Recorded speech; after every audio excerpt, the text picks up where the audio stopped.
আসসালামু আলাইকুম ওয়া রাহমাতুল্লাহি ওয়া বারাকাতুহু। প্রিয় দর্শক, সময়ের আলোর রমজান প্রতিদিন আয়োজনে আপনাকে স্বাগত জানাই। আমি আমিন ইকবাল।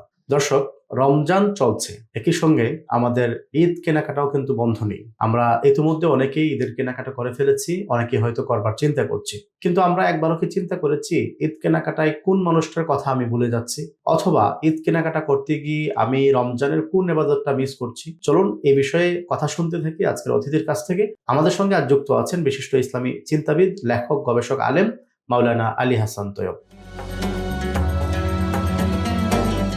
ঈদ উল ফিতরকে কেন্দ্র করে আমরা কেনাকাটাও করছি, কিন্তু ঈদ কেনাকাটা করতে গিয়ে আমরা রমজানের কোন কোন ইবাদতে ঘাটতি করছি? একই সঙ্গে আরেকটা প্রশ্ন রাখবো যে কেনাকাটায় আমরা কাদেরকে স্মরণ রাখা উচিত? একটি বিখ্যাত হাদিস আছে রাসূল সাল্লাল্লাহু আলাইহি ওয়াসাল্লামের, যে ইন্নামাল আ'মালু বিল খাওয়াতিম। বাংলায় এটার একটা সুন্দর প্রবাদ আছে, শেষ ভালো যার সব ভালো তার। এখন রাসূল সাল্লাল্লাহু আলাইহি ওয়াসাল্লামের রমজানের দিকে যদি আমরা তাকাই, তিনি রমজানটা কিভাবে যাপন করেছেন, তিনি তো আমাদের মডেল। লাকাদ কানা লাকুম ফি রাসূলিল্লাহি উসওয়াতুন হাসানাহ। তার রমজানের মধ্যে আমরা দেখি যে তিনি প্রথম 20 দিন ইবাদত তো করতেনই প্রাণান্ত, শেষ 10 দিন এসে তিনি যেন পুরো পৃথিবীকে ভুলে যেতেন। হাদিসে তার বিবরণ আসছে, সাদ্দামি ইজারা আয়কাযা আহলা। তিনি তার লুঙ্গিটা শক্ত করে বাঁধতেন, পরিবারকে রাতের বেলা জাগিয়ে দিতেন। ওয়া আহিয়া লাইলা, নিজেও সারা রাত জাগ্রত থাকতেন। তো রাসূল সাল্লাল্লাহু আলাইহি ওয়াসাল্লামের রমজানের শেষটা, ফিনিশিংটা ছিল প্রচন্ড ইবাদতময়, একান্তই আল্লাহর হয়ে যাওয়া। কিন্তু অত্যন্ত পরিতাপের বিষয়, আমাদের কাছে রমজানের শেষ দশক, বরং রমজানের শেষ অর্ধ অংশ যেন সেটা হলো শপিং পিরিয়ড। এটা খুবই দুঃখজনক। আমাদের মনে রাখতে হবে যে রমজান তার জন্যই আনন্দময়, এবং ঈদ তার জন্যই পুরস্কার হিসেবে আসে, তারও পুরস্কার হিসেবে যে রমজানটাকে রমজানের মতো করে যাপন করেছে। তো সুতরাং এই রমজানের শেষে আমরা কেনাকাটা করি, এটা একটা ঈদের একটা আনন্দের বহিঃপ্রকাশ বা সহমর্মিতার একটা বাতাবরণ তৈরি হয়। দ্যাটস ফাইন, এটাতে ইসলামের কোনো নাই, কথা নেই। কিন্তু আমি তারাবির নামাজের খবর নাই, এমনকি মা বোনেরা পর্দার কোনো খবর নাই। অনেকে তো রোজাটা পর্যন্ত ভেঙে যায়, সারাদিন মার্কেটে ঘুরতে ঘুরতে। একটা জামা কিনবে, উনি 7 ঘন্টা সময় মার্কেটে উনি ঘুরছে, এক মার্কেট থেকে আরেক মার্কেট। 3-4 দিন যায়, বলে যে না এখনো কেনাটা শুরু করিনি, কেবল দেখা দেখে চলছে।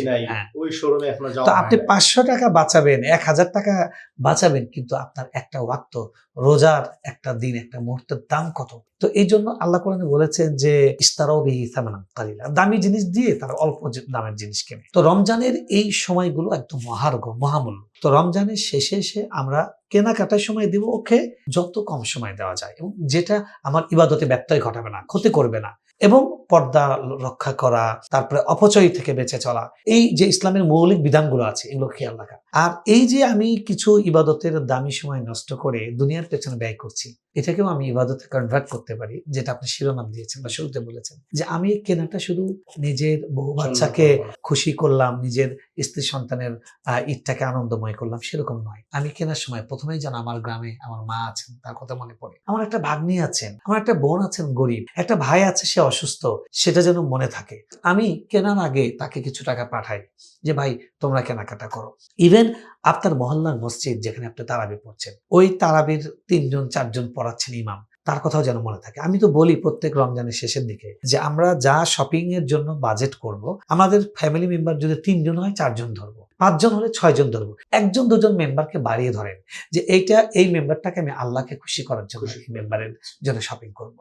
এভাবে আমাদের এই শপিংটাকেও কিন্তু আমরা ইবাদতে কনভার্ট করতে পারি, এবং এর মাধ্যমে রমজানের যে শিক্ষাটা, সহমর্মিতা, তারপরে আল্লাহর জন্য দিলটাকে উজাড় করা, উদার হৃদয়ের প্রশস্ততা দেখানো, এটা আমরা শপিং এর মাধ্যমে এটা দেখাতে পারি। ঈদের আনন্দটাকে ভাগাভাগি করা, এবং ঈদের আনন্দটাকে, যেটা কবি নজরুল বলেছেন যে আপনাকে আজ ভুলে যাসুন আসমানি তাগিদ, এই ঈদের আনন্দটা সবার মধ্যে ছড়িয়ে দাও, এটা আমরা এটার মাধ্যমে করতে পারি। প্রিয় দর্শক, আমরা ঈদ কেনাকাটায় কাদেরকে ভুলবো না, এবং ঈদ কেনাকাটায় আমাদের আমলের যেন ঘাটতি না হয়, বিষয়ে চমৎকার কথা শুনছিলাম। আমাদের সঙ্গে আজ যুক্ত ছিলেন শাইখ আলী হাসান তৈয়ব। আজকের মতো এখানেই শেষ করছি। আসসালামু আলাইকুম ওয়া রাহমাতুল্লাহি ওয়া বারাকাতুহু।